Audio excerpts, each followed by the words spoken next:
Oui, c'est la Bible qui a été envoyée par les catholiques. On ne va pas vous lire tout. Mais Constantin Chlore, après avoir qui était le responsable de l'Empire romain à ce moment-là, il a tué tous les chrétiens, les premiers chrétiens là, et les disciples de Jésus-Christ, disons.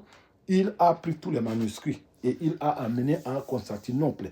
Mais là, son fils Constantin Ier, qui était devenu après Constantin Chlore, a pris l'initiative. C'est là où ils ont assemblé l'Ancien Testament et tous les manuscrits qu'ils avaient pris, en commençant par les 4 évangiles que vous connaissez très très bien. Ils ont canonisé et ils ont fait la Bible qu'ils ont envoyée dans le monde. Mais eux-mêmes n'avaient pas écrit. La Bible là n'est pas d'origine romaine.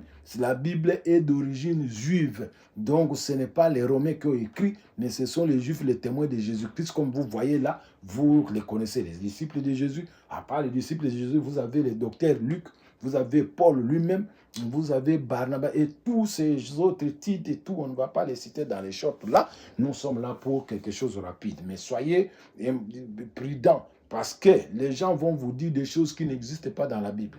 Jamais du tout dans la Bible là. On a dit que danser ou chanter, j'avais déjà parlé, c'est prier 2 fois. Ce n'est pas vrai. Parce qu'il y a des gens qui chantent, qui appellent Jésus-Christ notre grand frère ou notre ami. C'est étonnant.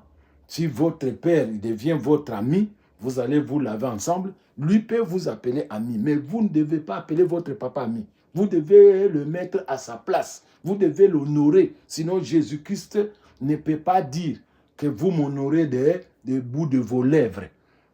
Voilà, ça c'est vraiment malheureux.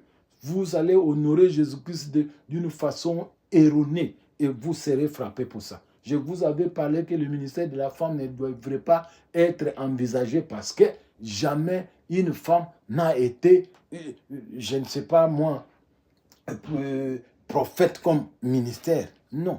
On peut prophétiser dans l'église, comme on peut chanter, comme on peut être diacre. Ça, des diaconesses, ce n'est pas un problème. Donc, sachez, croyez-moi que Jésus-Christ est le seul Dieu. C'est lui le Père, c'est lui le Fils, c'est lui le Saint-Esprit. Mais ça ne suffit pas parce qu'il est le Rédempteur en même temps. Ça ne suffit pas parce que c'est lui qui a créé le ciel et la terre. Ça ne suffit pas parce qu'il est Dieu. C'est pourquoi tous ceux qui ne sont pas baptisés, j'appelle encore tout le monde, je sais que les gens n'ont pas été baptisés. Ça, ils ont eu un peu d'eau sur la tête et puis ils ont suivi de Dieu, de mensonges, de catholiques et toutes les autres églises qui trompent les gens que vous connaissez là.